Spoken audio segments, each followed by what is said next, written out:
हरे कृष्णा। आज गोपियों का वियोग, इस पर चर्चा कर रहे हैं। गोपियां आपस में चर्चा करती हैं, प्रेम रस की कहानी है। गोपियां परस्पर कृष्ण के विषय में इस प्रकार चर्चा चलाती हैं। एक सखी कहती है, सखियों क्या तुम जानती हो, जब कृष्ण भूमि पर शयन करते हैं तो अपनी बाई भुजा के बल लेटते हैं और उनका सिर उनकी बाई भुजा पर टिका रहता है और कोमल अंगुलियां बांसुरी बजाते समय उनकी आश्चर्यचकित भवें मटकाते हैं और बंसी की ध्वनि सुनकर स्वर्गलोक के निवासी अपनी पत्नियों सहित आकाश मार्ग में जाते हुए विमान को रोककर देखते हैं। ये लीला, क्योंकि यह उनको चकित करती हैं।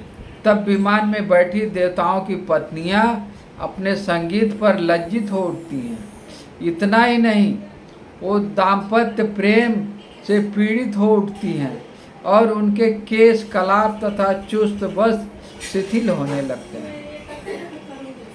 दूसरी गोपी चर्चा करती है, हे सखियों, श्री कृष्ण जी इतने सुंदर हैं कि लक्ष्मी जी सदैव उनके वक्षस्थल पर निवास करती हैं और वे गले में सदैव सुनहरी माला पहने रहते हैं। सुंदर घनश्याम भक्तों के हृदय में पुनर्जीवित करने के लिए अपनी बंसी को बजाते हैं। सुंदर घनश्याम को अपने भक्तों को खुश करने के लिए बांसुरी बजाते हैं। वे दीन दुखियारों के एकमात्र मित्र हैं। जब वे बांसुरी बजाते हैं तो वृंदावन की सारी गवें पशु चारा खाना छोड़कर मुंह तृण में लिए ही रखे रहती हैं।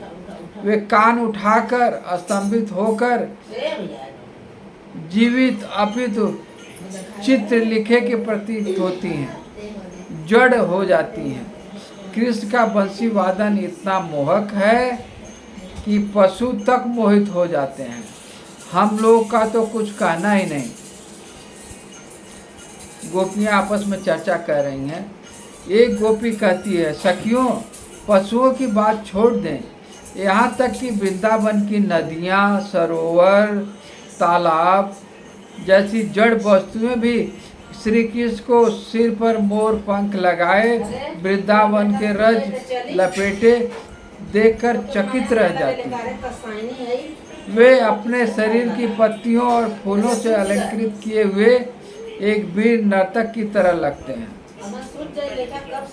और अपने शरीर को पत्तियों और फूलों से सजाए हुए हैं। वे बांसुरी बजाकर गौओं और बलराम को बुलाते हैं तो जमुना नदी बहना बंद कर देती है। उनके चरण कमलों की धूल लेने की प्रतीक्षा करती है, किंतु बेचारी जमुना भी हमारी तरह ही अभागी है। उन्हें श्री कृष्ण कृपा प्राप्त ही नहीं हो पाती है। नदी बेचारी स्तंभित होकर तरह तरह की तरंगे रोक देती है। जिस प्रकार हम निराश होकर श्री कृष्ण के लिए विलाप करना भी बंद कर देती हैं, उसी तरह जमुना जी भी व्याकुल हो जाती हैं। श्री कृष्ण की अनुपस्थिति में गोपियां निरंतर आंसू बहाती रहती हैं, किंतु कभी कभी जब उन्हें आशा उम्मीद जगती है कि वो आ रहे हैं तो विलाप करना बंद कर देती हैं। किंतु जब गोपियां देखती हैं कि वो नहीं आ रहे हैं तो निराश होकर पुनः रोने लगती हैं।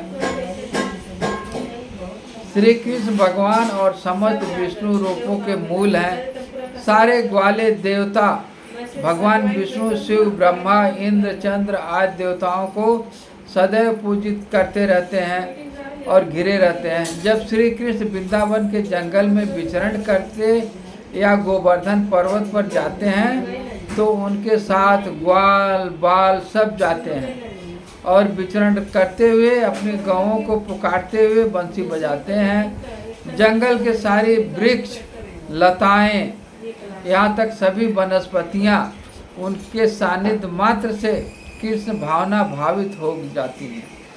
श्री कृष्ण भावना भावित व्यक्ति श्री कृष्ण के लिए सर्वस्व त्याग देता है। यद्यपि वृक्ष तथा लताएं चेतना के अत्यधिक उन्नत नहीं हैं, किंतु श्री कृष्ण और उनके मित्रों की संगति से वे भी कृष्ण भावना भावित हो जाती है। किंतु श्री कृष्ण और उनके मित्रों की संगति से वो खुश हो जाती हैं। जब वे अपना सर्वस्व अपने फल फूल टहनियाँ पत्तियों से मधु टपकाने लगती हैं, निछावर करने के लिए तत्पर रहती हैं। जब श्री कृष्ण जमुना तट पर विचरण करते हैं तो अपने ललाट पर तिलक लगाए रहते हैं, विविध वन फूलों की माला पहने तथा उनका शरीर चंदन और तुलसी दल के लेप से लिप्त रहता है। वायुमंडल में मधुर अमृत के पीछे धीरे धीरे दीवाने रहे भौरे भी गुंजार से प्रसन्न होकर अपनी बंसी बजाते हैं और गुंजार से मिलकर सारी ध्वनियाँ इतनी मधुर हो जाती हैं कि सारस हंस बत्तख अन्य सभी कोयल चातक पक्षी सभी सम्मोहित हो जाते हैं। वो अपनी आंखें बंद करके श्री कृष्ण की पूजा में समाधस्थ हो जाते हैं। ये सब गोपियाँ चर्चा कर रही हैं श्री कृष्ण के वियोग में। श्री कृष्ण जब उस समय द्वारकापुरी चले गए तब का विवरण है ये। एक गोपी कहती है, हे सखी, श्री कृष्ण तथा बलराम सुंदर कुंडलों तथा मोती की मालाओं से सुसज्जित हैं। वो गोवर्धन पर्वत की चोटी पर आनंद करते हुए श्री कृष्ण अपनी बांसुरी बजाते हैं तो सारी सृष्टि सम्मोहित हो जाती है और सारी वस्तुएं दिव्य आनंद में डूब जाती है।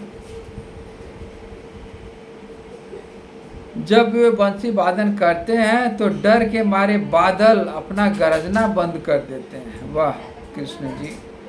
और वे बंसी की ध्वनि विचलित न हो इसलिए मंद स्वर में अपने मित्र श्री कृष्ण का सत्कार करते हैं। श्री कृष्ण का बादलों का मित्र माना जाता है क्योंकि बादल और श्री कृष्ण दोनों ही मनुष्यों को विचलित अवस्था में उन्हें प्रसन्न करते हैं।